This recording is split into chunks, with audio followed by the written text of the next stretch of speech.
वागीशायस्य वदने लक्ष्मीर्यस्य च वक्षसि यस्यास्ते हृदये संवित् तं नृसिंहमहं भजे। विश्वसर्गविसर्गादि नवलक्षणलक्षितं श्रीकृष्णाख्यं परं धाम जगद्धाम नमामि तत्।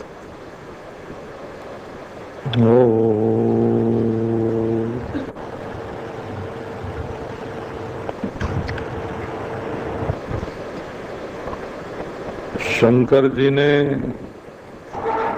दीक्षा दी, शिष्य बनाया और विष्णु भगवान की आराधना की। पिता की आज्ञा से संसार में आए, लेकिन फिर फंस गए।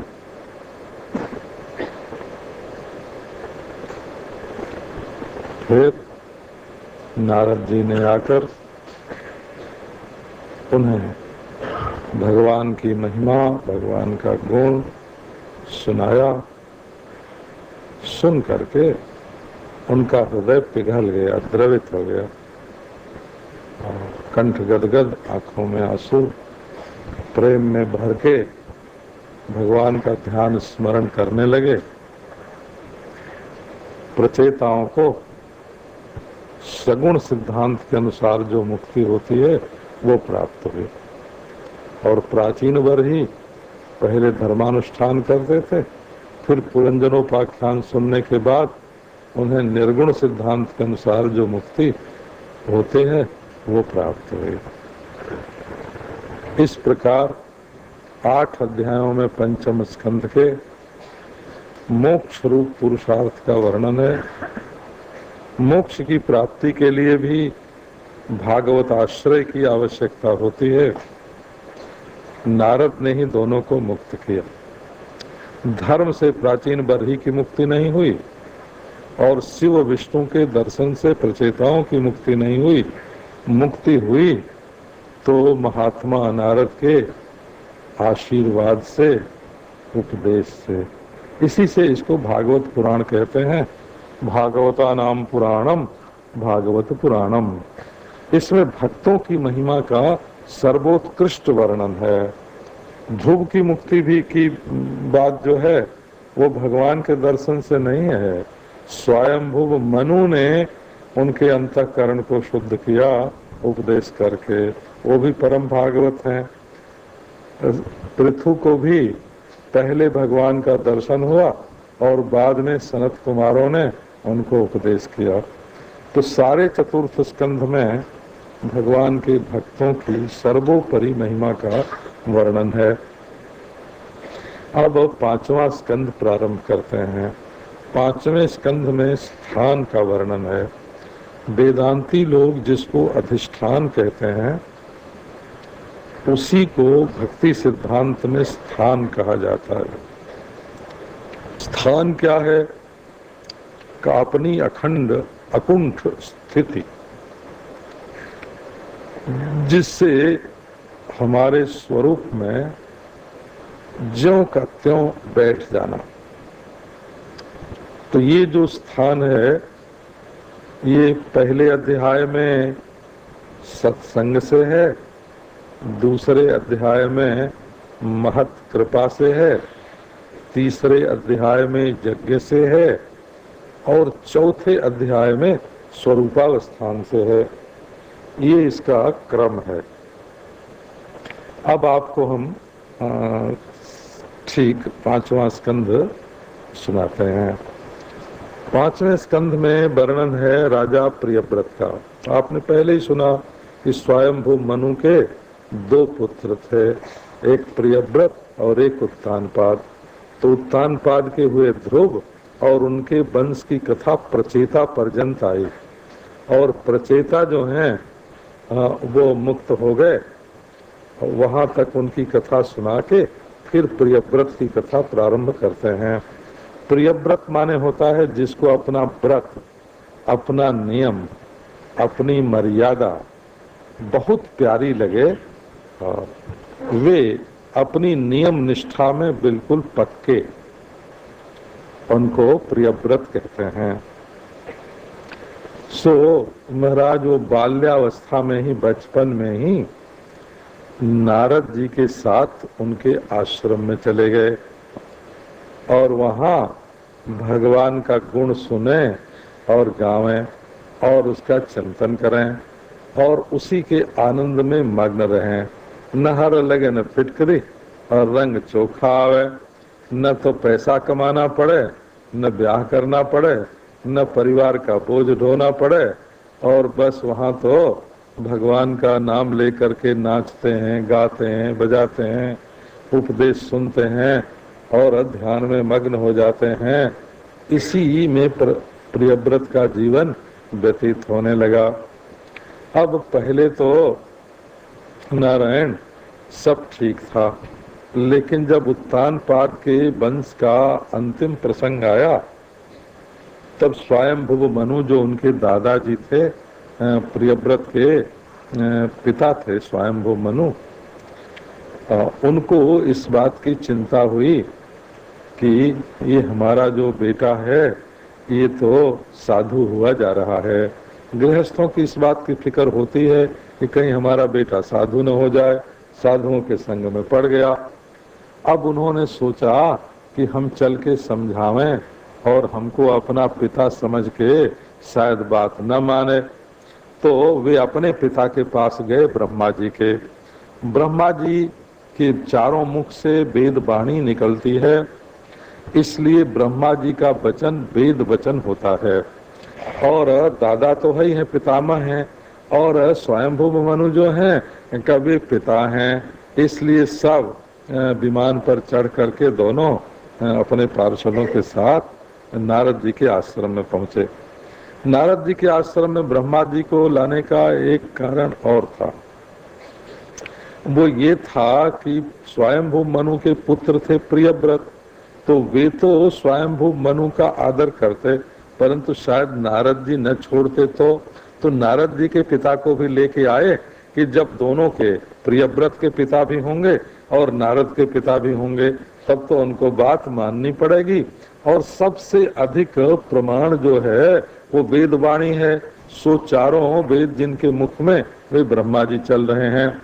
अब नारद जी ने सबका बड़ा स्वागत सत्कार किया, प्रियव्रत ने भी किया, और स्वयंभुव मनु ने प्रस्ताव रखा कि बेटा अब तुम चलो राज्य करो। लेकिन प्रियव्रत ने कहा कि पिताजी हमारी तो निवृत्ति में ही निष्ठा है, सबके त्याग में हमको बड़ा रस आता है, सो अब तो हम भगवान का भजन ही करेंगे, राजकाज के झगड़े में नहीं पड़ेंगे। अब उस समय ब्रह्मा जी ने समझाया कि देखो निबोध तातेद अमृतम ब्रवीमि, मैं तुमसे सच सच कहता हूँ, असल में भगवान की आराधना के लिए वन में जाने की कोई जरूरत नहीं है। भगवान तो अपने हृदय में ही रहते हैं। यदि तुम्हारे दोष कम हो जाएं, काम क्रोध लोभ मन में कम हो जाए, मन में काम क्रोध लोभ तो दूसरी चीज है, वो तो बड़ा अंतरंग है। ये जो हमारे जीवन में चोरी है, बेईमानी है, ये तो लोभ के कारण ही है ना। जो दूसरे पर हम गुस्सा करते हैं, गाली देते हैं, डांटते हैं, अपमान करते हैं, वो तो क्रोध है। और तरह तरह की चीजें महाराज मांगते रहते हैं। ये मांगना जो है ये अपनी दरिद्रता का साफ साफ स्पष्ट निदर्शन है। जब तक अपने पास एक पैसा भी बचा हुआ है तब तक दूसरे से मांग कर कोई काम करने का कोई कारण है ही नहीं है। नारायण, धर्म के लिए भी नहीं मांगना चाहिए, यात्रा के लिए भी नहीं मांगना चाहिए, और यहाँ तक कि अपने जीवन निर्वाह के लिए भी नहीं मांगना चाहिए। सो तुम तो बहिरंग नहीं, बाहर के नहीं, भीतर के जो काम क्रोध लोभ हैं उनको यदि छोड़ करके घर गृहस्थी में रहोगे, राज्य का पालन करोगे, तो उसी में तुम्हारी मुक्ति हो जाएगी। और वन में जाओगे और वहां भी राग द्वेष होगा, आखिर मन तो यही जाएगा, जहां भी जाओगे वहां मन तो यही जाएगा, दूसरा तो जाएगा नहीं। तो वहां भी किसी का काम नापसंद आवेगा, किसी की कोई चीज नापसंद आवेगी, वहां भी कुछ जब नापसंद आवेगा तो तुम्हारा दिल कड़वा हो जाएगा। इसलिए महाराज वैराग्य का अर्थ है असंगता, और असंगता का अर्थ है अद्वितीय ब्रह्म भाव में स्थिति। सो वो तो वन में ही रह के हो ऐसी कोई बात नहीं है, तुम्हें घर में चलना चाहिए। वन में भी दोष आ जाते हैं और घर में भी यदि इंद्रियों का निग्रह है तो तपस्या है। अब मनु जी ने ऐसा बढ़िया समझाया, ब्रह्मा जी ने समझाया, नारद जी ने भी अनुमति दे दी, प्रियव्रत लौट के आ गए। और उन्होंने महाराज इतने दिनों तक जो सत्संग किया था, निर्भय होकर के वो प्रजा का पालन करने लगे, कोई द्वंद्व ही नहीं। जो परतंत्र होकर काम करता है हो, हम किसी के घर जाते हैं और डरते डरते नमक डालता है, डरते डरते छौंक लगाता है, डरते डरते दाल पकाता है, तो सब बिगड़ जाता है। काम करने के लिए बिल्कुल स्वतंत्रता चाहिए। जो निर्भय होकर के काम नहीं करता है उसका काम बिगड़ जाता है। तो ब्रह्मा जी की आज्ञा मान करके प्रियव्रत ने सत्संग का प्रभाव, चित्त जीवन में तीन बात चाहिए। एक तो व्यवहार करते समय कहीं राग द्वेष न हो, और हृदय के भीतर समता बनी रहे, और तीसरे सिद्धांत की दृष्टि से सब एक ही है, जीव जगत ईश्वर सब परब्रह्म परमात्मा है, असली स्थान असली अधिष्ठान यही है। तो पंचम स्कंध में ऐसे स्थान का वर्णन किया। फिर प्रियव्रत ने महाराज भौगोलिक रूप से कितना अपना प्रभाव प्रकट किया कि उन्होंने अपने रथ की रेखा से 7 समुद्र बना दिए, 7 द्वीप की रचना कर दी, और विवाह करके पुत्रोत्पादन किया, और उनको 7 द्वीप जो हैं वो बांट दिए। अब इनके अलग अलग नाम हैं और समुद्रों के भी अलग अलग नाम हैं। नारायण, ये सब रस के सूक्ष्म भेद हैं। ये खार समुद्र है, फिर गन्ने के रस जैसा समुद्र है, दही का समुद्र है, दूध का समुद्र है, मधु का समुद्र है। ये सब क्या है कि ये सूक्ष्म जगत में जो इन तत्वों के बीज हैं उनके ये समुद्र होते हैं। और इस तरह से 7 समुद्र 7 द्वीप बना करके उन्होंने व्यवस्था की पृथ्वी की, और दिन को भी रात बनाने का संकल्प उन्होंने कर दिया।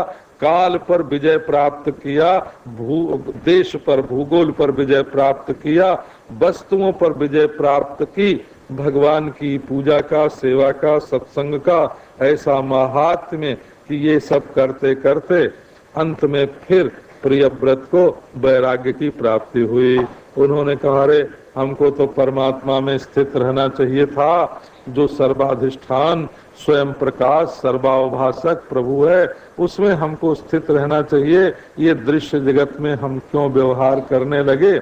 और फिर अंत में अपने पुत्रों को राज्य सौंप करके और नारद जी के आश्रम में चले गए, और वहीं वो ब्रह्म चिंतन करने लगे। उनके पुत्रों में से एक थे अग्निध्र, उनका नाम अग्निध्र है। नारायण, अब वो अग्निध्र जो हैं वो भी वन में जा करके तपस्या करते थे, और ईश्वर की कृपा से ही हमारे अंदर संपूर्ण शक्तियों का विकास होगा, ये उनके मन में विश्वास था। तो एक तो स्थान मिलता होता है सत्संग से, और दूसरा स्थान होता है ईश्वर की कृपा से। ईश्वर की कृपा, ये जो अपरोक्ष आत्मा का साक्षात्कार है वो तो सत्संग से होता है, और ईश्वर की कृपा का ईश्वर तो परोक्ष मालूम पड़ता है। परंतु परोक्ष मालूम ही पड़ता है, ईश्वर परोक्ष है नहीं हो। परोक्षत्व की कल्पना जो है वो भी अंतःकरण में होती है, और उस कल्पना का साक्षी तो अपना आत्मा ही होता है, वही देखता है। तो परोक्षत्व न कल्पना का जो अधिष्ठान है और प्रकाशक है, वो तो अपरोक्ष रूप से ही ईश्वर को देखता है। हमारी बुद्धि है, उसका प्रेरक ईश्वर है और उसका साक्षी मैं हूँ। जब तक बुद्धि है तब तक ईश्वर में प्रेरकत्व है, और जहाँ बुद्धि का बाध हुआ वहाँ प्रेरक जो परमात्मा है वो आत्मा से एक हो जाता है।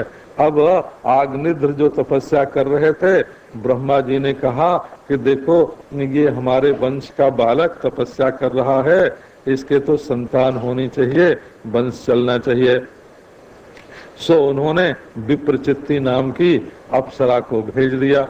अब उन्होंने कभी कोई अप्सरा देखी नहीं थी, कोई ऐसी सुंदरी देखी नहीं थी, ऐसी काव्यमयी भाषा में उससे बात करने लगे कि मैं भी ब्रह्मचारी हूँ, तुम भी ब्रह्मचारी हो, और बताओ तुम किस देश से आए हो। हम तो यहाँ मृगचर्म पहनते हैं, पेड़ों की छाल पहनते हैं, भला ऐसी छाल किस देश में होती है, किस पेड़ की होती है जो तुम ये दिव्य वस्त्र धारण किए हुए हो। जटा तो हम भी बनाते हैं, लेकिन ये तुम्हारा जो जूड़ा है, महाराज जूड़े को जटा बताए।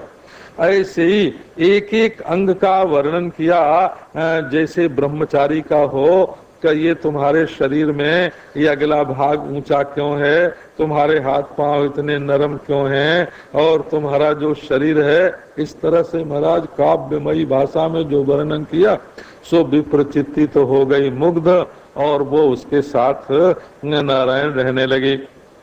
विवाह हो गया, और विवाह से फिर ये ब्रह्मा जी का आशीर्वाद, सो वो पुत्र उत्पन्न करके वो भी अंततो गत्वा विरक्त हो गए। उस भोग राग में कुछ रखा हुआ नहीं है। उनके पुत्र थे नाभि। नारायण नाभि के कोई संतान नहीं थी। आग्निद्र ने तो व्यवस्था कर दी, फिर 7 द्वीप, और उनमें एक एक में कई कई खंड होते हैं उनकी, और नाभि के कोई पुत्र नहीं था। अब ब्राह्मण सब इकट्ठे हुए विद्वान, और उन्होंने कहा हमारे महाराजाधिराज के कोई पुत्र नहीं है, तो यज्ञ के द्वारा स्थान प्राप्त करना, धर्म के द्वारा, महापुरुष वो सत्संग के द्वारा स्थान, महापुरुष की कृपा के द्वारा स्थान, और उसके बाद यज्ञ जागादि रूप धर्मानुष्ठान के द्वारा स्थान की प्राप्ति। ये स्थान माने स्थिरता, जीवन में स्थिति। जिसका जीवन टिका हुआ नहीं है वो ऐसे ही बहता रहता है, ठौर ठिकाना नहीं है कि कहाँ जाएगा। जीवन में कोई निश्चय तो चाहिए ना। अब ब्राह्मण लोगों ने कहा कि आपकी वंश परंपरा चले, आत्मा वै पुत्र नामासी, आपकी वंश परंपरा चलती रहेगी, तो एक स्थिरता ये भी है। कैसे हो? तब उन्होंने पुत्रेष्टि याग कराया। परंतु पुत्रेष्टि याग करने से ही वंश परंपरा चले ऐसा नहीं होता है।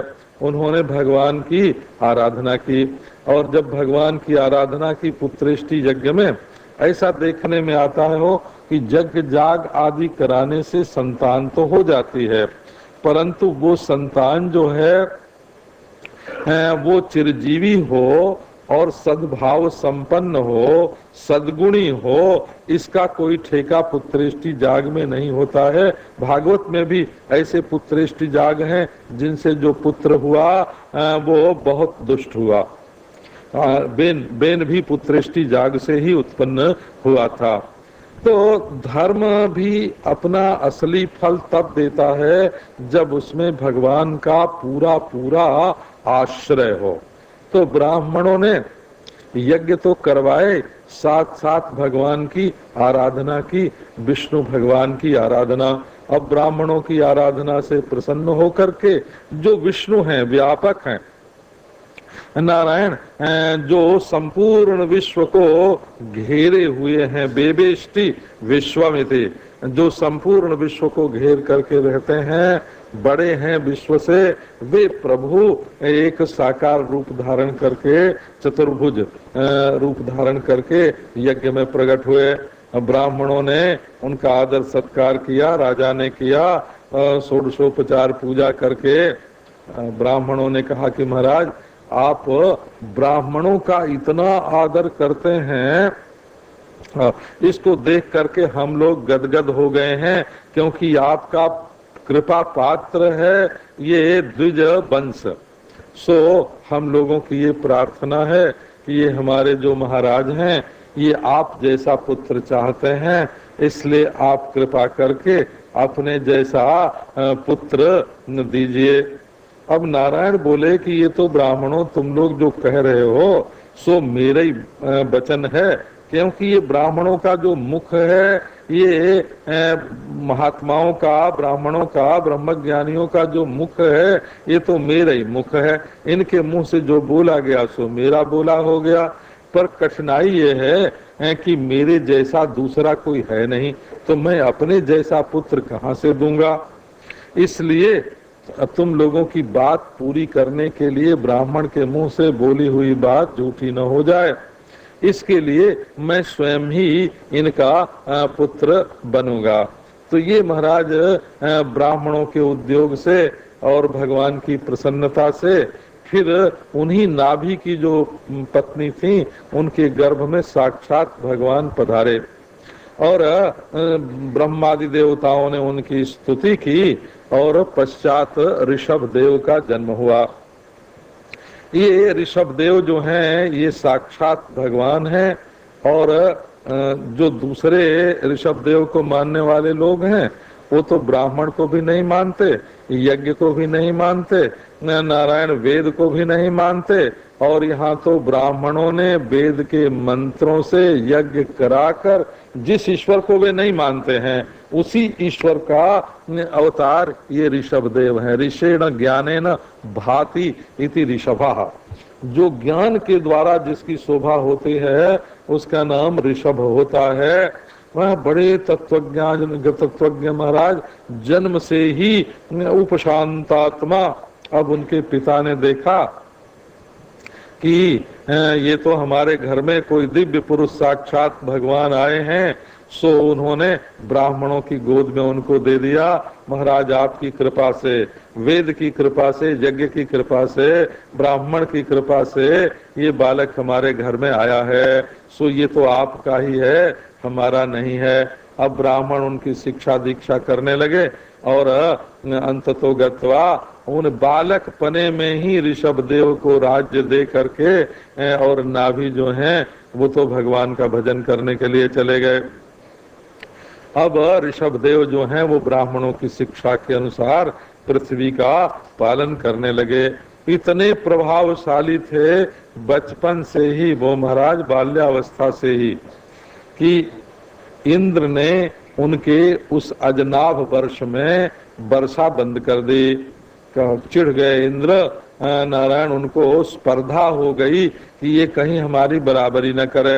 ये जो बड़े लोग होते हैं इनमें होड़ लग जाती है, नारायण मैं बड़ा कि तुम बड़ा, ये अभिमान का काम है। हो तो ऋषभ देव के मन में तो कुछ था नहीं, इंद्र के मन का अपने दोष था। उनके वर्ष में, अजनाभ वर्ष में उन्होंने वर्षा ही नहीं की 12 वर्ष। अब ऋषभ देव जी को जब ये बात मालूम पड़ी कि इंद्र स्पर्धा के कारण वर्षा नहीं करते हैं, तब उन्होंने अपने प्रभाव से, अपने संकल्प से अजनाभ वर्ष में वर्षा करवाई। संकल्प की बड़ी भारी शक्ति है। हो ये विधाता भी संकल्प से ही सृष्टि करता है और परमेश्वर भी संकल्प से ही सृष्टि करता है। जिसके जीवन में इंद्रियों का संयम रहता है और संकल्प कम से कम होते हैं और मनोबल जिनका ठीक ठीक प्रबल मनोबल होता है, वे लोग जो संकल्प करते हैं उससे नई सृष्टि बन सकती है। वर्षा की तो बात ही क्या, विश्वामित्र ने अपने संकल्प से एक नवीन दूसरी सृष्टि बना दी थी। ये शरीर का जो हिलना है, डोलना है, चलना है, फिरना है, काम करना है, ये भी संकल्प बल से ही होता है। कर्म पूरा होता है संकल्प से होता है, और उससे अपूर्व बनता है वो भी संकल्प से ही होता है, फल का जो भोग होता है वो भी संकल्प से ही होता है। संकल्प जो है एक जीवन के क्रमबद्ध विकास की जो रूपरेखा है उसी का नाम होता है संकल्प। ऋषभ देव ने अपने संकल्प से वर्षा करा दी। अब तो महाराज इंद्र चकित हो गए। सो उन्होंने अपनी पुत्री जो जयंती थी उसका विवाह ऋषभ देव के साथ कर दिया। इंद्र जो है ये कर्म के देवता हैं और ऋषभ देव जो हैं ये ज्ञान के देवता हैं। नारायण अधिष्ठाता कहो, देवता कहो, अधिष्ठात्र देवता कहो, नारायण। अब कर्म के देवता का विवाह जब ज्ञान के देवता के साथ हो जाता है तो उसमें 100 गुना शक्ति का विकास हो जाता है। कोई कोई तो कहते हैं कि इंद्र को पहले से ही ये मन था कि कोई योग्य वर मिले तो उसके साथ अपनी पुत्री जयंती का विवाह करें। सो योग्यता की परीक्षा करनी चाहिए हो, हैरे गहरे नथु खैरे से अपनी बेटी नहीं ब्याह देनी चाहिए, उसकी योग्यता तो ठीक ठीक होनी चाहिए ना। मनु जी तो कहते हैं कि यदि योग्य वर न मिले तो लड़की चाहे जीवन भर कुमारी रहे और अपने पिता के घर में रहे, इसमें कोई दोष नहीं है, लेकिन अयोग्य वर के साथ विवाह नहीं करना चाहिए। कामम आमरणात् तिष्ठेत् गृहे कन्यार्तुमत्यपि न चैवैनाम प्रयच्छेत्तु गुणहीनाय कर्हिचित्। वहाँ 8 वर्षा भवेद गौरी की कोई चर्चा नहीं है। नारायण योग्य पुरुष चाहिए। तो इंद्र ने पहले परीक्षा कर ली ऋषभ देव की, या ऋषभ देव का प्रभाव देख लिया, तब अपनी पुत्री का विवाह कर दिया ऋषभ देव के साथ। अब ऋषभ देव विवाह करने के बाद उन्होंने उनसे पुत्र उत्पन्न किए, माने सामाजिक व्यवस्था भी उन्होंने अपने पुत्रों के द्वारा ठीक ठीक बैठाई। उसमें महाराज 81 तो ब्राह्मण हो गए, उनके संतानों में से 81 प्रकार के ब्राह्मण, 81 दुजातया, और 9 जो हुए वो राजा हुए, और 9 जो हुए वो जोगिराज हुए, और एक जो हैं उनमें जो सबसे ज्येष्ठ थे वो भरत के नाम से प्रसिद्ध हुए। सो सब के सब अपनी अपनी योग्यता के अनुसार विश्व की समाज की व्यवस्था में लग गए। और जो 9 अवधूत थे वो तो महाराज सिद्ध और संपूर्ण विश्व में भ्रमण करके वो तो सर्वत्र परमात्मा का दर्शन करें। उनकी कथा 11वें स्कंद में आवेगी। नारायण ये जो राजा हुए ये जम्बू द्वीप के जो 9 खंड हैं का उनके राजा हुए। अब उसके बाद ये भारतवर्ष के नाम से राजा भरत जब राजा हुए तब उनके नाम से ये भारतवर्ष प्रसिद्ध हुआ। ये जो शकुंतला वाले भरत हैं, दुष्यंत वाले भरत, उनके नाम से भारत का नाम भारतवर्ष नहीं पड़ा। ऋषभ देव के पुत्र जो भरत थे उनके नाम से ही इस देश का नाम भारतवर्ष पड़ा। नारायण अब इसके बाद जैसे पुत्र उत्पन्न करना, उनको पढ़ाना लिखाना, उनको व्यवस्थित कर देना, ये पिता का धर्म होता है। अब ऋषभ देव जी जो हैं उन्होंने एक दिन अपने 7 पुत्रों को और प्रजा को एकत्र किया, और एकत्र करके, ये एकत्रित शब्द तो हिंदी में ही चलता है, संस्कृत में नहीं चलता हो। अब सबको एकत्र किया और एकत्र करके वो सबके बीच में खड़े हो गए, और खड़े हो करके ऋषभ देव जी ने बताया कि देखो मेरे प्यारे पुत्रों, मेरी बात तो ध्यान से सुनो। नायम देहो देह भाजाम नृलोके कष्टान कामान अर्हते बिड भुजाम जे तपो देव्यम पुत्र का जेन सत्यम। तो उन्होंने बताया कि देखो मेरे प्यारे पुत्रों, ये जो मनुष्य को शरीर मिला है, देहधारियों को जो शरीर मिला है, ये शरीर कुछ काम करने के लिए मिला है, और जिन कामनाओं की पूर्ति में प्रारंभ में भी कष्ट है। जब मनुष्य के मन में कोई कामना आती है तो अपनी हीन भावना से ही आती है। जब देखता है कि मैं दरिद्र हूँ, मेरे पास ये चीज नहीं है, जब अपने में अभाव का अनुभव करता है, तभी तो उसमें कामना का उदय होता है। और फिर अपनी पहले तो अपने को दरिद्र माना और उसके बाद कामना की। कामना ने हमको अपने आत्मा से उठाकर बाहर की चीज में फेंक दिया और उसके लिए फिर बहुत सारे प्रयत्न प्रयास करने पड़े। नारायण, ये कामनाओं की पूर्ति तो जो मल भोजी कीट हैं, जो गुबरौले हैं, विष्ठा भोजी हैं, का उनको भी कामनाओं की पूर्ति तो होती है। उनके भी ब्याह होते हैं, उनके भी बच्चे होते हैं, उनको भी खाना पीना मिलता है, उनका शरीर भी हृष्ट पुष्ट रहता है। तो क्या इसी काम के लिए ये शरीर मिला है? क्या नहीं, विचार करके देखने के लिए ये श्रद्धा और मनन से जो मानव पैदा हुआ है, इसको विचार करना चाहिए कि ये हमको जो मोटर मिली है देह की, देह उपचय अनेक पुर्जों से जोड़ जोड़ करके ये जो शरीर बना हुआ मिला है, ये हमको कौन सा काम करने के लिए मिला हुआ है? तो ये असल में इंद्रियों का संयम करने के लिए, दिव्य तपस्या करने के लिए बना हुआ है, जिससे जीवन में एक अद्भुत प्रकाश की उपलब्धि हो, जिससे जीवन सच्चा जीवन बन जाए, जिससे एक दिव्य प्रकाश की उपलब्धि होए। परमानंद, परमानंद का अर्थ यह है कि जिसमें किसी की पराधीनता न होए, ऐसा आनंद मिले, गुलामी न होए, और कभी वो आनंद टूटे नहीं, सब जगह मिले, सबसे मिले, बिना परिश्रम के मिले, और बिल्कुल जगमग जगमग आनंद की ज्योति बिखरती रहे, ऐसा आनंद मिले। ऐसी इसके लिए ये जीवन मिला है। इसी से दिव्य तपस्या जो है, जो तपस्या है, वो हमारे अंतःकरण को शुद्ध करती है। तपस्या माने इंद्रियों का संयम। थोड़ी तकलीफ उठाना हो, जो तकलीफ नहीं उठा सकता है उसको कोई सफलता नहीं मिलती है। पीडोद्भवा सिद्धयः, सिद्धियां कहाँ मिलती हैं? कि जब मनुष्य थोड़ा अपने को मन में आया खा ले और खा लिया, फिर क्या तपस्या?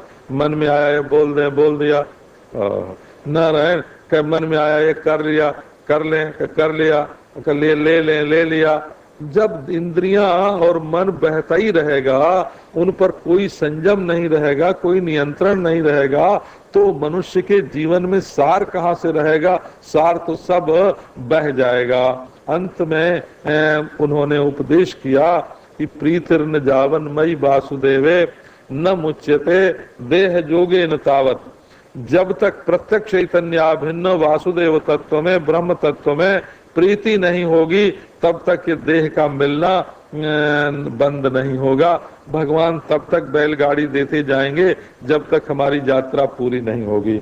जब हम लक्ष्य पर पहुंच जाएंगे, तब भगवान अपनी ओर से मोटर नहीं देंगे, बैलगाड़ी नहीं देंगे, स्कूटर नहीं देंगे। कहेंगे बस बस, अब तुम अपने घर में पहुंच गए, ये देह रूप मोटर की कोई जरूरत नहीं है।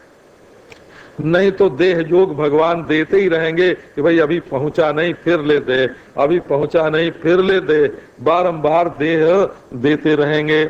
सो नारायण, इस प्रकार अपने पुत्रों को, प्रजा को ऋषभदेव जी ने ज्ञान दिया। जैसे ईश्वर विश्व सृष्टि बना करके और वेद के द्वारा सृष्टि को ज्ञान दान करता है अपने बच्चों को, इसी प्रकार ऋषभदेव ने भी संतान उत्पन्न करके उनको ज्ञान दान किया।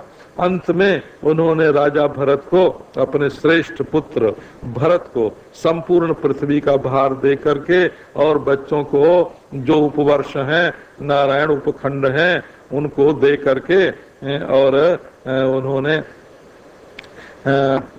अद्भुत स्थिति वो भी ग्रहण की। क्योंकि जैसे ब्रह्मचर्य है जीवन में शक्ति संचय करने के लिए, और गृहस्थ जो आश्रम है वो इसलिए है कि जो भोग की वासना है उनको संयम में लाया जाए, और वानप्रस्थ आश्रम है उस संयम की परीक्षा के लिए, और फिर संन्यास आश्रम है, ये तो त्याग के लिए है। और ये धर्म, अर्थ, काम, मोक्ष चारों पुरुषार्थ जैसे होते हैं, वैश्वानर, तेजस, नारायण, प्राज्ञ और तुरीय, इस प्रकार ये चारों वर्ण, चारों आश्रम हैं। ऋषभदेव जी ने चतुर्थ आश्रम को ग्रहण किया। अब ग्रहण नहीं होता चतुर्थ आश्रम में तो त्याग ही त्याग होता है। अब वो तो स्वच्छंद महाराज विचरण करने लगे, तो बड़े प्रभावशाली थे। बहुत सी तपस्सिद्धियां जो हैं वो उनके जीवन में अपने आप ही आई। जहां मन हो वहां पहुंच जाना, दूसरे की बात जान लेना, छोटा हो जाना, बड़ा हो जाना, नारायण, ये सब जो सिद्धियां हैं, अणिमा, महिमा, गरिमा, लघिमा, ये सब की सब सिद्धियां उनके पास आई। परंतु ऋषभ देव जी ने सबको फटकार दिया, भाग जाओ तुम लोग, हमारे पास मत आओ।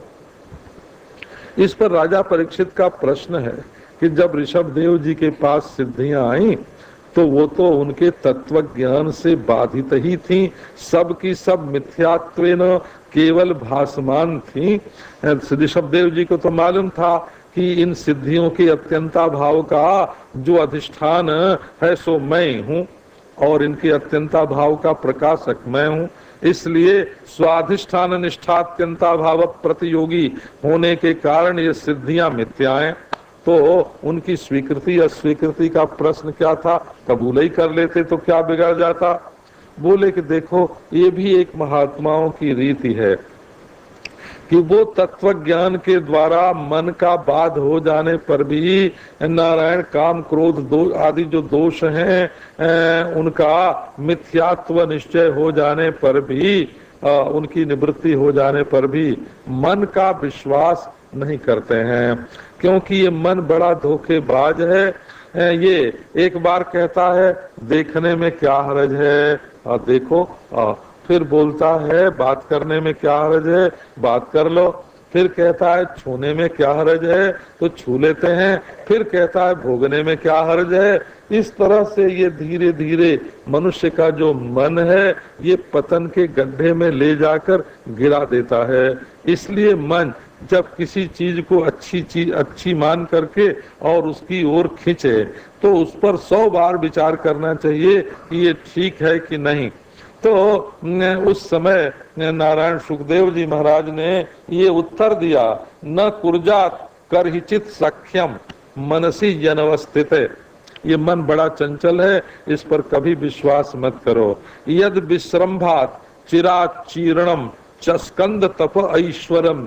इस मन पर विश्वास करने के कारण ही शंकर जी महाराज, टीकाकारों ने अर्थ तो बदल दिया है इसका, परंतु स्पष्ट रूप से इसका अर्थ यही है कि जद विश्रम्भात चिरात चीर्णम चस्कंद तप ऐश्वरम।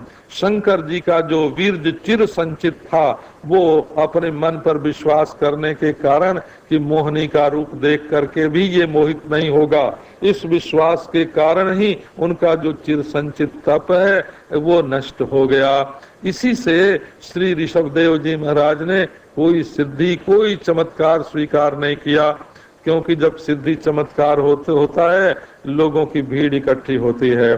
हमारे शास्त्रों का तो कहना है तथा तथा चरेत जोगी सताम वृत्तम अगर हितम जना जथावमन्यरन गच्छेयुर नैव संगतिम।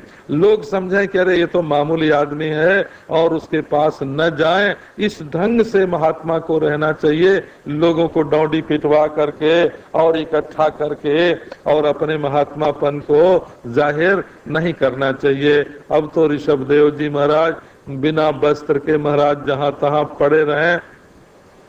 दक्षिण भारतवर्ष का जो दक्षिण प्रदेश है, ऐसे तो ये भारत खंड है, इस भारत खंड के दक्षिणी प्रदेश में वो ऋषभदेव जी महाराज रहते थे, जहाँ से मलयाचल जिसको बोलते हैं मलयगिरी वहाँ रहते थे। और नारायण न किसी से बोलना न चलना। अंत का जब समय आया तब अपने मुंह में उन्होंने एक पत्थर का टुकड़ा डाल लिया कि कोई ये न समझे कि कोई मंत्र जप करके ये मुक्त हुए हैं। अब बोलना बंद और बांस में लगी आग, वो दूसरी अग्नि से जो काम में लाई जाती है, गृह अग्नि से उनका जलाई हुई जो पहले से आग होती है उससे उनका शरीर नहीं जला। बांसों की रगड़ से जैसे यज्ञ में अग्नि पैदा होती है वैसे अग्नि पैदा हुई और उनका शरीर कहीं भस्म हो गया। किसी को पता भी नहीं चला कि उनका कोई श्राद्ध करें, कि श्राद्ध तो सन्यासी के लिए प्राप्त ही नहीं है। ये जो महाराज षोडशी आदि करते हैं वो तो आश्रमी की बात है, अवधूतों के लिए तो कुछ है ही नहीं। कहीं भी शरीर जाए, माटी में जाए, पानी में जाए, आग में जाए, चाहे जैसे जाए, और इसकी कोई परवाह नहीं है। नारायण महात्मा लोग ये उत्तराधिकार नहीं लिखते कि हमारे शरीर की ऐसी समाधि दे दी जाए और ऐसे उसकी पूजा पत्री की जाए। इसका महात्माओं के साथ क्या संबंध है? शरीर की पूजा करवाना तो उनको अभीष्ट नहीं होता है। अब जो भरत जी थे उनके ज्येष्ठ पुत्र वे राजा हुए और राजा होकर के ब्राह्मणों की शिक्षा के अनुसार वे अपने जो यज्ञ जागादि हैं वो करने लगे। उनके यहाँ नित्य याग चलता रहता। पशु जाग नहीं हो जिसमें पशुओं का वध हो ऐसा यज्ञ भरत नहीं करते थे, वो तो प्राचीन बरही करते थे। और भागवत में तो पशु जाग का बड़ा भारी निषेध है, नर गीता में भी निषेध है। और जामिमाम पुष्पिताम वाचम प्रबदन्ते विपश्चित करके, और श्रीमद् भागवत में तो हिंसा का जो यज्ञ है अश्वमेध आदि का इनका तो भयंकर विरोध है श्रीमद् भागवत में, है नारायण। अब ये राजा भरत के यहाँ जो यज्ञ होता वो तो वैष्णव यज्ञ होता, देवताओं की आराधना होती। अब वहाँ एक प्रश्न उठाया राजा परीक्षित ने कि महाराज कर्म का नियम ये है कि जो करता है कर्म उसी को कर्म का फल मिलता है। कर्म से जो अपूर्व की उत्पत्ति होती है वो तो कर्ता के अंतःकरण में रहती है अथवा कर्ता में ही रहती है, क्योंकि कर्म सिद्धांत में आत्मा जो है वो दृष्टा नहीं है, कर्ता ही है। तो कर्ता में जा करके कर्म का से जन्य जो अपूर्व है वो जा करके चिपक जाता है। धर्माधर्म जन्य अपूर्व कर्ता में चिपक जाता है। तो जो कर्म करता है उसी को कर्म का फल मिलना चाहिए। अब यहाँ कर्म तो कर रहे हैं राजा भरत, यज्ञ तो कर रहे हैं राजा भरत, और आहुति देते हैं इंद्राय स्वाहा, और वो इंद्र उसका फल भोग करते हैं। तो वैसे जो हमारे पुराने मीमांसक हैं, जरन मीमांसक जिनको बोलते हैं, सबरत स्वामी कुमारिल भट्ट आदि जो हैं, वो तो देवता विग्रह आदि पंचक को मानते नहीं हैं कि देवता के कोई शरीर होता है, कि वो पूजा को स्वीकार करता है, कि उससे नारायण उसका भोग करता है, कि उससे तृप्त होता है, कि वरदान देता है। वो तो सारा काम जो है, सारा ये व्यवस्था है, ये केवल कर्म प्रधानम करके मानते हैं कि कर्म ही प्रधान है, सब व्यवस्था कर्म ही कर लेता है। लेकिन जब पुराणों के मत में, उत्तर मीमांसा के मत से जब देवता का विग्रह आदि स्वीकार करते हैं अथवा नवीन मीमांसकों के मत से स्वीकार करते हैं, तब ये प्रश्न होता है कि कर्म का फल तो करने वाले को मिलना चाहिए, ये इंद्र कैसे भोग ले जाता है। तो वहाँ बताया कि ये जो राजा भरत हैं, ये जब यज्ञ जागादि करते थे तो इनकी दृष्टि क्या थी? इनकी दृष्टि ये थी कि ये इस शरीर से जो यज्ञ हो रहा है, इस शरीर में अंतर्जामी परमेश्वर बैठा हुआ है और उसी की शक्ति से मंत्र बोला जाता है, उसी की शक्ति से हाथ आहुति को उठाता है और अग्नि कुंड में डालता है, और वही इंद्रांतर्जामी भी है, इंद्र के शरीर में भी वही बैठा हुआ है और उसी की शक्ति से इंद्र आहुति को ग्रहण करता है अथवा फल देता है। नारायण, सच पूछो तो देवता को फलदाता मानते नहीं, फलदाता तो ईश्वर ही है। तो कर्ता का प्रेरक भी अंतर्जामी ईश्वर है और भोक्ता का अंतर्जामी भी ईश्वर है। इसलिए यहाँ कर्ता कर्म का फल कर्ता को ही मिलता है, अंतर्जामी परमेश्वर में ही ये सारे कर्म और सारे फल भोग हैं। इस प्रकार की दृष्टि से राजा भरत यज्ञ जाग करते थे। अब उनका अंतःकरण निर्मल हो गया और अपने पुत्र को राज्य देकर, पुत्रों को बांट करके राज्य, और नारायण वे चले गए वन में। ये गंगा और नारायण गंडकी नदी के पास जो स्थान है, जिसको हरिहर क्षेत्र बोलते हैं, वहां रह करके राजा भरत नित्य भगवान की पूजा करने लगे और धर्म के अनुसार वहां अपना जीवन व्यतीत करते थे। बहुत वर्ष हो गया भगवान की उपासना करते करते।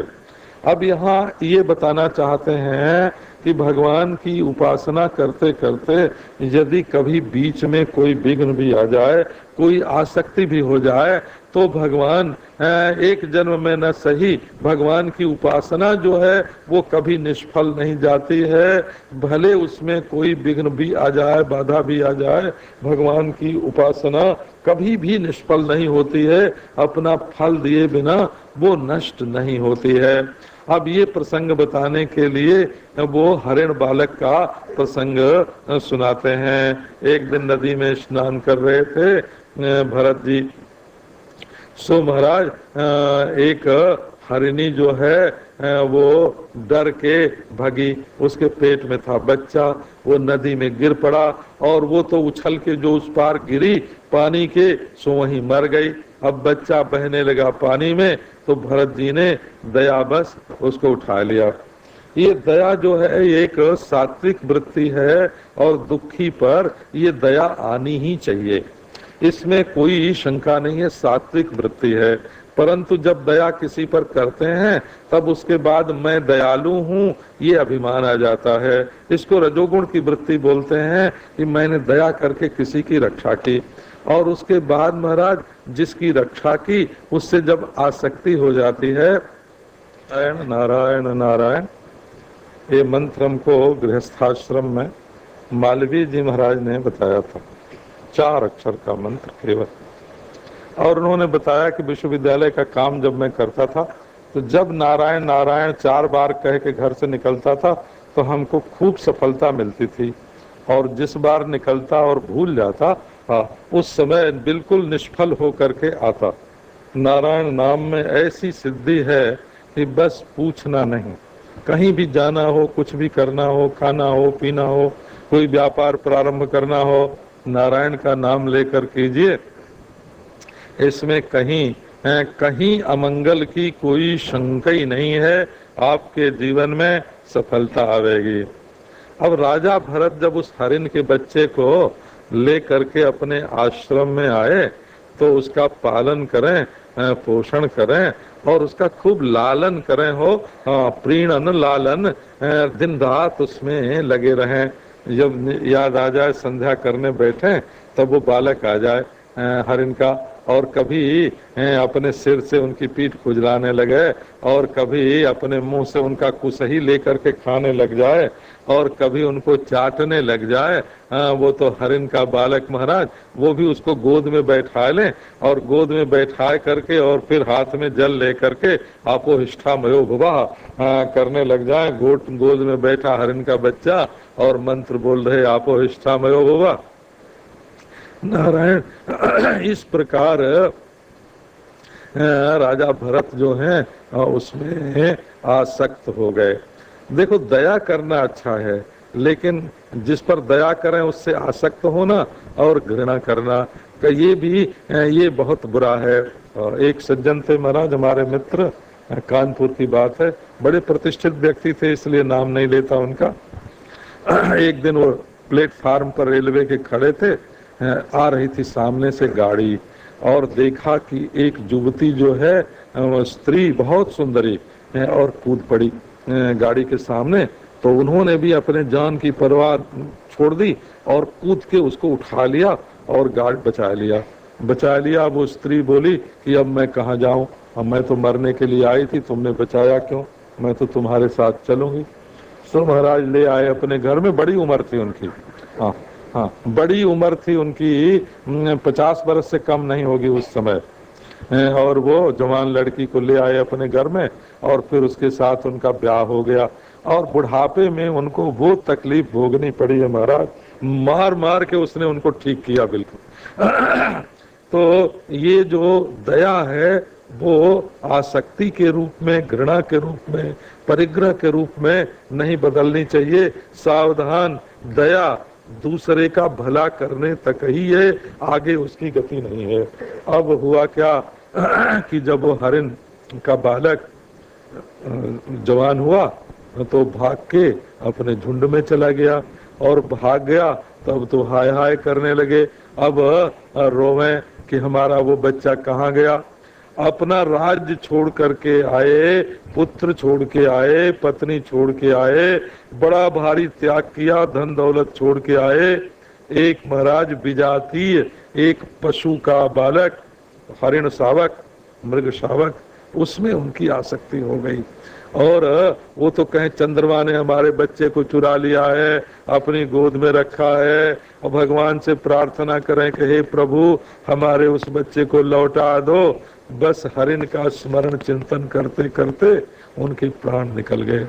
अब महाराज नियम तो ये है कि पहले अंतःकरण जब हरिणाकार परिणाम को प्राप्त हो गया, उनका अंतःकरण पहले जब हरिण बन गया, उसके बाद शरीर के साथ उस अंतःकरण का संबंध छूट गया।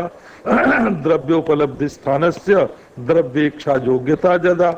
अब तो वो हरिण हो गए और शरीर मुर्दा हो गया, अंतःकरण हरिणाकार और शरीर मुर्दा। अब वो जब हरिण हुए महाराज तो नारायण अब कहां से कहां चल करके फिर आए, और वहां आकर के याद तो उनको थी कि पहले मैं भगवान की आराधना करता था, इस आसक्ति के कारण हरिण हो गया हूँ। सो नारायण एक जन्म तक वो हरिण के रूप में रहे। जब उसका प्रारब्ध पूरा हुआ तब उन्होंने भगवान का नाम लेते लेते अपना शरीर त्याग किया। शरीर त्याग करने के बाद महाराज फिर वो एक ब्राह्मण के घर में पैदा हुए, और जन्म से ही समग्र प्रतिबंधों की निवृत्ति हो जाने के कारण प्रत्यक्ष चैतन्याभिन्न ब्रह्म तत्व का उनको अनुभव था कि आत्मा और परमात्मा बिल्कुल एक हैं। अब इस अनुभव के कारण उनको कुछ न पढ़ने की जरूरत न लिखने की जरूरत। परमात्मा के ज्ञान का पढ़ाई लिखाई के साथ उतना संबंध नहीं है। वो हमारे काशी में बड़े बड़े पंडित हैं, वो कहते हैं किसी शास्त्र की कोई ऐसी पंक्ति नहीं है जिसका मैं अर्थ नहीं लगा सकता, लेकिन उनका जीवन कैसा है उसको देखें। तो महाराज कहते हैं स्वामी जी हमको शोक मोह से प्राप्त पार करो। नारायण सोहम भगवत सोचामी, ऐसे ही आके बोलते हैं महाराज, उनको कोई अनुभव नहीं है। अब वो ब्राह्मण जो है, ब्राह्मण कुमार, अब उसके पिताजी ने चाहा कि इसको यज्ञोपवीत संस्कार करें, तो जैसे कैसे संस्कार तो हो गया। नारायण फिर गायत्री सिखाने लगे, तो 4 महीने लग गए, गायत्री याद ही न होए। अब फिर निराश होकर के ब्राह्मण ने छोड़ दिया कि भाई अब ये पढ़ता लिखता नहीं है तो छोड़ दो।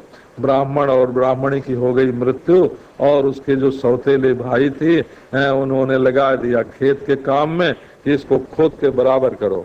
तो कहाँ ऊंचा करना कहाँ नीचा करना ये पता ही नहीं, जहाँ ऊंचा करना वहाँ नीचा कर दे, जहाँ नीचा करना वहाँ ऊंचा कर दे, और जो कुछ जला भुना उनको खाने को मिल जाए वही खा ले, और 8 पहर मस्त महाराज अपने स्वरूप में, कोई फिक्र नहीं, कोई चिंता नहीं, कोई बोझ नहीं, निर्भय निर्द्वंद अभय पद की प्राप्ति हो चुकी थी उनको। नारायण एक ज्ञान से सर्व विज्ञान प्राप्त हो चुका था, सर्व त्याग कर चुके थे, उनके लिए संसार की कोई भी चीज महत्वपूर्ण नहीं थी। सो महाराज एक दिन क्या हुआ कि एक डाकुओं का सरदार था, उसके यहाँ मनुष्य की बलि देना था।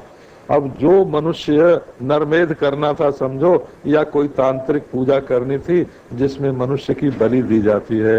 ये चोर डाकू जो होते हैं, नारायण जंगली लोग होते हैं, उनके यहाँ ऐसा होता है। अब उनके यहाँ जिसकी बलि देनी थी वो पशु भाग गया तो ये हुआ कोई दूसरा ले आओ। तो उसके सेवक जो हैं वो गए और देखा तो गले में नारायण मैला कुचैला जनेऊ पड़ा है और ऐसे ही धरती में कोई पड़ा है रिष्ट पुष्ट आदमी। तो बोले भाई इसमें लक्षण तो हैं कि ये बलि देने योग्य है। सो पकड़ के ले गए और ले गए तो वहां ले जा करके उनको स्नान कराया और खूब उनके बाल संवार दिए और अच्छे अच्छे कपड़े पहनाए और खूब बढ़िया भोजन कराया। अब तो वो जो जड़ भरत थे उनको बहुत आनंद आया कि आज तो बहुत बढ़िया है। अब देवी के सामने ले गए महाराज, जब बलिदान करने को और उनका पुरोहित आया और वो तलवार लेकर के पूजा करके स्वधिति की पूजा करके जो काटने को तैयार हुआ, सो वहां जो देवी थी चंडी, उसको ये सहन नहीं हुआ कि इस ब्रह्मज्ञानी की जो मौत है वो हमारे लिए हो, हमारे सामने हो। सो उच्चचाट भद्रकाली वो तो महाराज तड़तड़ा करके अपने मूर्ति को और बिल्कुल निकल आई उसमें से और लिया तलवार और जितने वहाँ दस्यु सरदार थे, डाकू सरदार थे, उनके एक एक के सिर काट दिए और काट के जैसे गेंद खेले उनके सिर के साथ वो गेंद खेलने लग गई। सो महाराज असल में ये जो महापुरुष है इसका बड़े बड़े देवता लोग भी आदर सत्कार करते हैं और उन्होंने इस महापुरुष का जो अपराध करना चाहा, मारना चाहा, सो महद अपराध कार्त्स्नेन आत्मने फलति। ये महापुरुष का जो अपराध होता है और अपराध जो हैं उनका प्रायश्चित हो जाता है।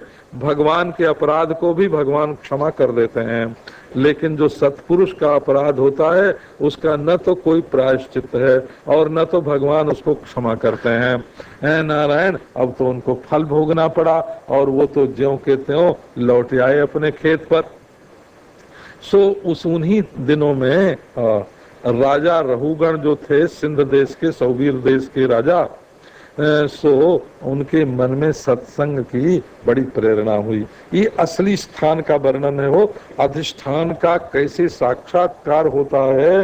ये पंचम स्कंध में जो स्थान का वर्णन है ये असल में जो सर्वाधिष्ठान तत्व है वही स्थान है। स्थियते, इसी में निष्ठा होती है, इसीलिए इसको स्थान बोलते हैं। अब वो महाराज रहुगण जा रहे थे कपिल देव जी का सत्संग करने के लिए। सो रास्ते में जो उनकी पालकी थी उसका एक ढोने वाला जो कहार था महाराज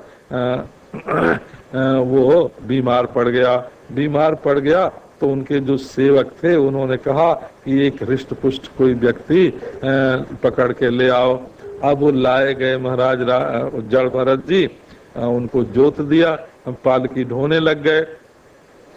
अब पालकी ढोने लग गए तो कभी ढोने का अभ्यास तो था नहीं, यदि उसको भी सीखना पड़ता है। वो पहले कहारों से लग के, और हम लोगों के गांव में तो पहले पालकी पर हमारे बाबा भी चलते थे, हम भी चलते थे। नारायण उसको भी सीखना पड़ता है, जैसे मोटर की ड्राइविंग सीखनी पड़ती है वैसे पालकी ढोना भी। नारायण अब उनको तो आता नहीं था, अब वो कभी पांव आगे रखें कभी पीछे रखें, जैसे एक ताल में एक स्वर में सब कहार चलते हैं वैसे वे नहीं चलते थे। अब तो विषम हो गई शिविका की गति, कभी ऊपर को कभी नीचे को धक्का लगे, उसमें हिचकोले लगने लगे। राजा ने कहा कि ये क्या हो रहा है भाई। अब डांटा तो सब कहारों ने बताया कि हम लोगों का कोई दोष नहीं है, ये जो नया अभी लगाया गया है इसी के कारण ऐसा हो रहा है। एक बार दो बार उन्होंने समझाया, फिर डांट दिया कि क्यों जी तुम कोई देखने में कमजोर तो नहीं लगते हो, बड़े मोटे तगड़े हो, हृष्ट पुष्ट हो और तेजस्वी भी लगते हो। ये जितने महाराज श्रीमद् भागवत में ज्ञानी पुरुष हैं इनमें से दुबला कोई नहीं है, सब के सब मोटे हैं। ऋषभ देव जी भी पीवा मोटे थे हो और दत्तात्रेय जी भी पीवा थे। ये 7वें स्कंद में स्पष्ट रूप से लिखा है। और ये जड़ भरत भी खूब मोटे तगड़े थे। हम लोग एक दिन गंगा किनारे जा रहे, गंगा नहर के किनारे, तो सब मोटे मोटे थे। एक आदमी ने पूछा, कहाँ का गेहूं खाते हो महाराज? हाँ। तो हमारे एक साथी थे अवधूत जी, वो भी बड़े मोटे तगड़े गौर वर्ण के थे। उन्होंने कहा, हम लोग बेफिक्री का गेहूं खाते हैं। ऐसे ही बोल दिया, हम बेफिक्री का गेहूं खाते हैं। कहा, आज कहाँ धावा बोल रहे हो? कहा, आज तो गुरु तुम्हारे यहाँ धावा है, आज तुम्हारे यहाँ भोजन करेंगे हम लोग। और फिर महाराज वो तो बड़े प्रेम से ले गया, खिलाया पिलाया। तो ये जो लोग बेफिक्री का गेहूं खाते हैं ना, उनका शरीर जरा हिष्ट पुष्ट होता है। शिवो हम कहते हैं तो छाती तन जाती है, और जब दासो हम बोलते हैं तो बस पेट चिपक जाता है। दासो हम हाथ जोड़ के जो महाराज लटके सो पेट चिपक गया। अब शिवो हम करने वाले वो अवधूत, सो राजा ने डांटा कि तुम बड़े मुष्टंडे हो, तगड़े हो, क्यों नहीं तुमसे पालकी ढोई जाती? सो बोले कि देखो जी, ये जो मोटा तगड़ा है ये तो शरीर है। पीबेति रासौ न विदाम प्रबादहा। विद्वान लोग जो हैं इस माटी के ढेर को नारायण कुछ महत्व नहीं दिया करते हैं। सो मेरे ऊपर कोई बोझ ही नहीं है, और जब बोझ ही नहीं है तो हमारे ऊपर भार क्या?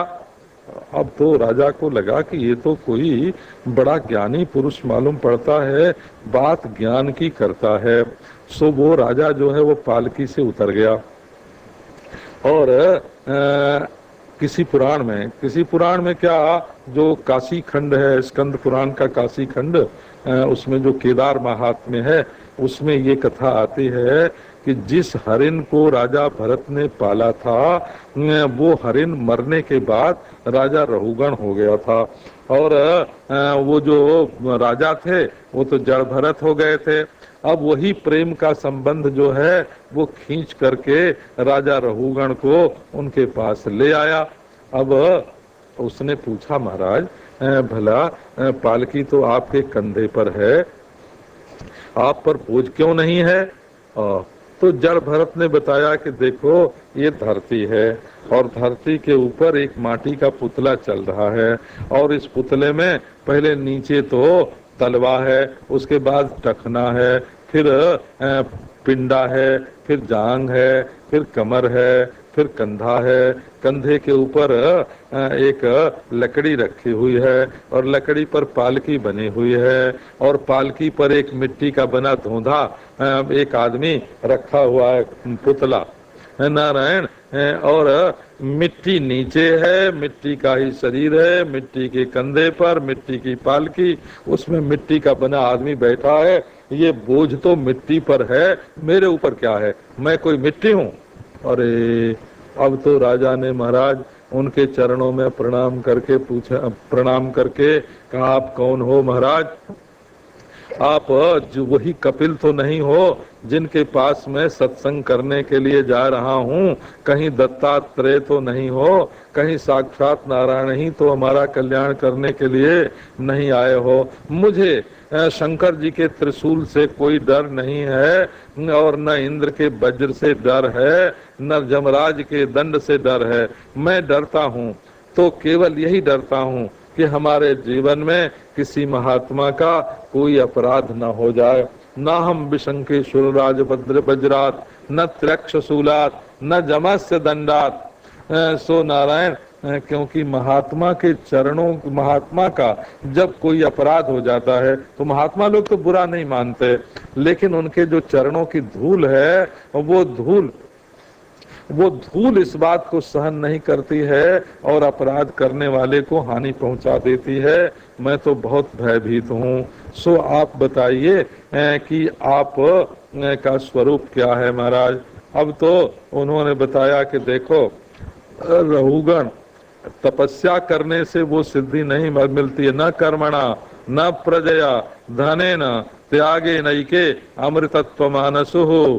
ये कर्म से, संतानोत्पत्ति से, धन से इस पद की प्राप्ति नहीं होती है। केवल त्याग से ये मिलती है। और ये त्याग भी आवे तो कहाँ से आवे? कर रहु गणई तपसा न जाती नचे जया निर्वपणाद गृहाद वा। नारायण, ये तपस्या से यज्ञ से ये वस्तु स्थिति प्राप्त नहीं होती है। बिना महत्पाद रजोभिषेकात, जब तक महात्माओं के चरणों की धूल में आदमी लथपथ नहीं होगा, अभिमान छोड़कर श्रद्धा से उसमें लोटपोट नहीं होगा, तब तक ये वस्तु स्थिति प्राप्त होने वाली नहीं है। उन्होंने ये सारी की सारी सृष्टि दिख रही है, जो असली तत्व है वो तो एक ही है। जो लोग कहते हैं कि ये सृष्टि शून्य से पैदा हुई या विज्ञान से हुई या प्रकृति से हुई या चित्त से हुई या परमाणुओं से हुई, वो तो बिल्कुल गलत कहते हैं। ये धरती परमाणुओं से पैदा नहीं होती। एवं निरुक्तम क्षितिशाब्द वृत्तम असंनिधानात् परमाणवोजे अविद्या मनसा कल्पितास्ते जेसाम समूहेन कृतो विशेषः। नारायण, परमाणु जब निरवय हैं तो उनका संयोग कैसे होगा? प्रकृति यदि परिणामिनी है तो वो नित्य कैसे होगी? इसलिए सृष्टि की जितनी भी प्रक्रिया विश्व में बताई जाती है वो सब अध्यारोप और अपवादन न्याय से ही बताई जाती है। नारायण, ये निषेध के लिए ही ये सारा का सारा विधान है। इसलिए वस्तु तत्व तो अद्वैत है, साक्षात परमात्मा। अब ये सुन करके महाराज जो तत्व ज्ञान का उपदेश किया जड़ भरत ने, रहुगण की जो अविद्या ग्रंथि है का, उसकी तो मुक्ति हो गई। फिर एक वन का जंगल का दृष्टांत दे करके कि जैसे जंगल में बड़े चोर डाकू होते हैं, वैसे महाराज इस संसार को समझाया और बताया कि बिना सत्संग के, बिना महत संग के, ये चाहे जंगल में रहो, चाहे पहाड़ में रहो, चाहे नदी में रहो, नारायण जिंदगी भर मेढक और मछली गंगा जी में रहते हैं तो क्या उनकी मुक्ति हो जाती है? और चातक जो है वो धरती का पानी नहीं पीता तो क्या व्रती हो जाता है? ये सब करने से त्याग बैराग जो है ये सब बाहरी चीज हैं। बिना महापुरुष की कृपा के किसी का कोई कल्याण नहीं हो सकता। अतः मनुष्य को सत्संग ही करना चाहिए। रहुगण तो कृतकृत्य होके चले गए और भरत मुक्त रूप में विचरण होने लगे। एक बात जरूर हुई कि रहुगण को श्रद्धा कराने के लिए उन्होंने ये बात बता दी जरूर कि हम पूरा भरतो नाम राजा, मैं भी पहले भरत नाम का चक्रवर्ती राजा था, तुमने जरूर सुना होगा। एक हरिण के बालक से आसक्ति हो जाने के कारण मुझे हरिण होना पड़ा और फिर से जन्म लेना पड़ा। लेकिन भगवान की उपासना का ये प्रभाव है, भगवान की भक्ति का ये प्रभाव है कि हरिण जोनी में भी हमारी जो स्मृति थी, भगवान की जो याद थी, वो मिटी नहीं। उस समय भी मैं भगवान के नाम का उच्चारण करता रहा और अब देखो मुक्त बंधन होकर के संसार में विचरण करता हूँ। इस प्रकार उन्होंने राजा रहुगण को तत्व ज्ञान दे करके मुक्त कर दिया। अब वो जो राजा भरत थे, उनके वंश में एक सुमति नाम का राजा हुआ और वो जो राजा था उसने पाखंड मत का विस्तार किया और आगे कुछ थोड़े से राजा और भी उस वंश में पैदा हुए गए आदि, जिन्होंने बड़े बड़े यज्ञ किए महत्वपूर्ण। इस प्रकार ये जो प्रियव्रत का वंश है उसकी कथा सुनाए करके अब आगे भूगोल खगोल की जो कथा है वो सुनावेंगे और नारायण अजामिल का प्रसंग आ जाएगा कि भगवान के नाम में कितना सामर्थ्य है। अब ये सब प्रसंग कल प्रातः काल आपको सुनावेंगे। ओम शांति।